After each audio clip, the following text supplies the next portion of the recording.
Okay guys, I'm here again guys to explain and discuss again about the Father, the Word, and the Holy Ghost. And these three guys are one.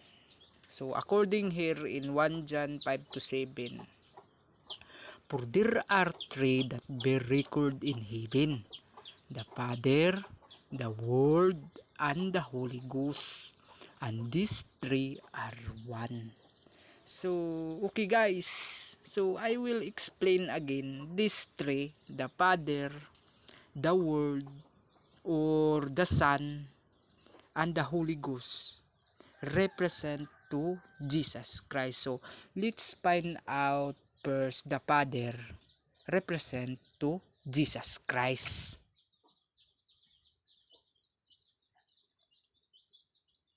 Okay guys, I will explain again. The Father or the everlasting Father represent to Jesus Christ. So let's find out again because for there are three that bear record in heaven, the Father, the Word, and the Holy Ghost, and these three are one. So these three guys, the Father, the Word, or the Son, and the Holy Ghost represent to Jesus Christ. So according here in Isaiah chapter 9 verse 6, the name of the child guys is Jesus Christ. His name shall be called Wonderful Counselor, the Mighty God, the Everlasting Father, the Prince of Peace. So meaning to see guys, the Everlasting Father represent to Jesus Christ. Because this child, prophet Isaiah spoken, absolutely, definitely, truly represent to Jesus Christ. So that's the reason guys, Jesus Christ said, I and my Father are one. So meaning to see guys, the Father or the Son and the Holy Ghost represent to Jesus Christ. Because remember always guys, only Jesus Christ born in Holy Ghost. And according to John chapter 3 verse 6, that which is born of the flesh is flesh, and that which is born of the spirit is spirit.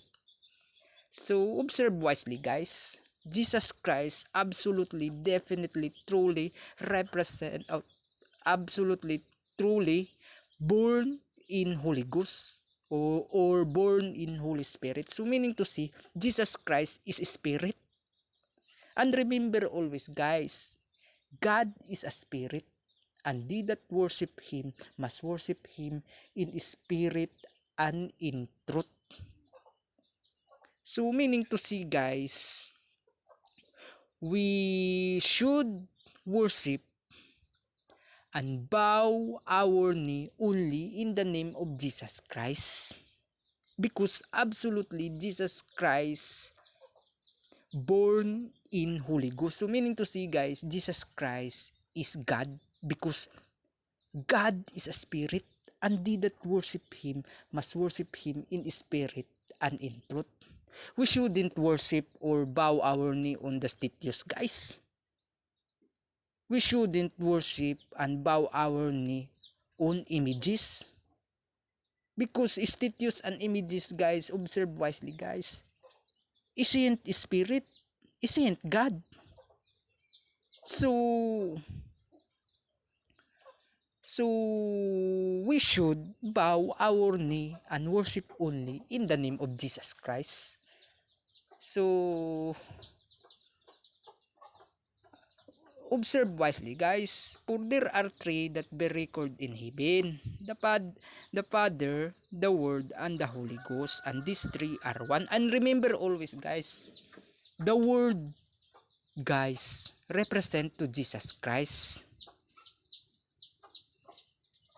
because only Jesus Christ born in Holy Ghost. So according to John chapter Okay guys, observe wisely guys. The word guys absolutely, definitely, truly represent to Jesus Christ, because in the beginning was the word, and the word was with God, and the word was God, and the word became a human place. His name is Jesus Christ.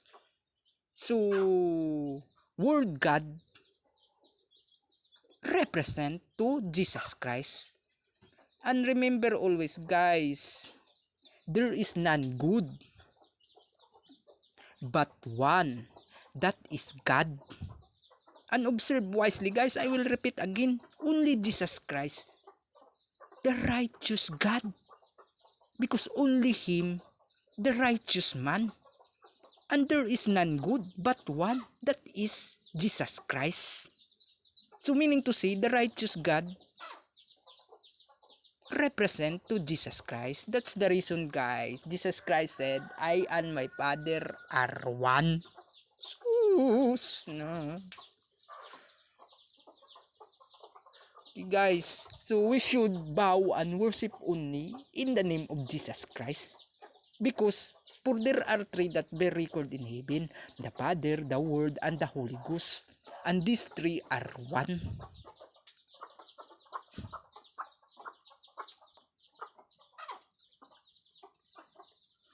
Okay guys, observe wisely guys. For there are three that be recalled in heaven, the Father, the Word, and the Holy Ghost, and these three are one. The Father, absolutely, definitely, truly represent to Jesus Christ. The Word, absolutely, definitely, truly represent to Jesus Christ. The Holy Ghost, absolutely, definitely, truly represent to Jesus Christ. Because there is none good but one, that is Jesus Christ, the righteous God, because only Jesus Christ, the righteous man. So we should bow and worship only in the name of Jesus Christ. We shouldn't bow our knee on the statues, guys. So we should bow our knee and worship only in the name of Jesus Christ, because statues and images guys isn't spirit, isn't God. And remember always, Jesus Christ born in Holy Ghost. So meaning to say, Jesus Christ is spirit, and God is a spirit, and they that worship Him must worship Him in spirit and in truth. So we should worship only in the name of Jesus Christ.